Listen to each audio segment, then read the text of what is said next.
மக்களுக்கு என்ன சொல்ல வரேன்னா, ஒர்க் வீட்டில் இருக்க பெண்கள் ஆகட்டும் சரி, ஃப்ரெஷர்ஸ் ஆர் எக்ஸ்பீரியன்ஸ் ஜாப், இல்லை ஜாப் விட்டு வெளியே வந்தவங்க எல்லாருமே என்னன்னா, நம்ம எப்படியாவது ஒரு இது முன்னேறினும் ஒன்று, இல்லை நம்ம குடும்பங்களுடைய பாரத்தை நம்ம சுமக்கணும், இல்லை பேராசை, நான் சீக்கிரமா சம்பாதிக்கணும்னு நினைச்சு இருக்கவங்க எல்லாருமே என்ன பண்றாங்கன்னா, எல்லாருமே வந்து என்ன ஆச்சுன்னா இந்த ஒன் டே ட்ரைனிங்ல போய் மாட்டிக்கிறாங்க. ஏன்னா அவங்க தான் வந்து அழகான ஜிமிக்ஸ் வார்த்தை ஜிமிக்ஸ் வார்த்தைன்னு சொல்லுவாங்க.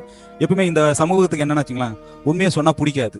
யாரு அந்த மாயாஜாலம் சொல்றாங்க பாத்தீங்களா, அதாவது என்னன்னா, நீங்க ஒரே நாள்ல பணக்கார ஆயிடலாம், அண்ணாமலை போல பால் வித்து பால் கோவா பண்ணி பணக்கார ஆயிடலாம், இதுக்கு வந்து எதுவுமே நீங்க கஷ்டப்பட தேவையில்ல, எல்லாமே நாங்க பார்த்துப்போம் அப்படி சொன்னீங்களா, இது சூப்பரா இருக்கு, நோவாம நோம்பு கும்பலாமே அப்படின்னு சொல்லிட்டு எல்லாருமே அதுக்கு தான் போயிடுறோம்.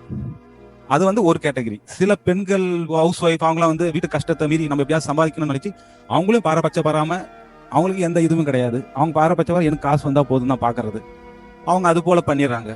ஸோ இப்படிதான் போயின்னு இருக்கீங்க.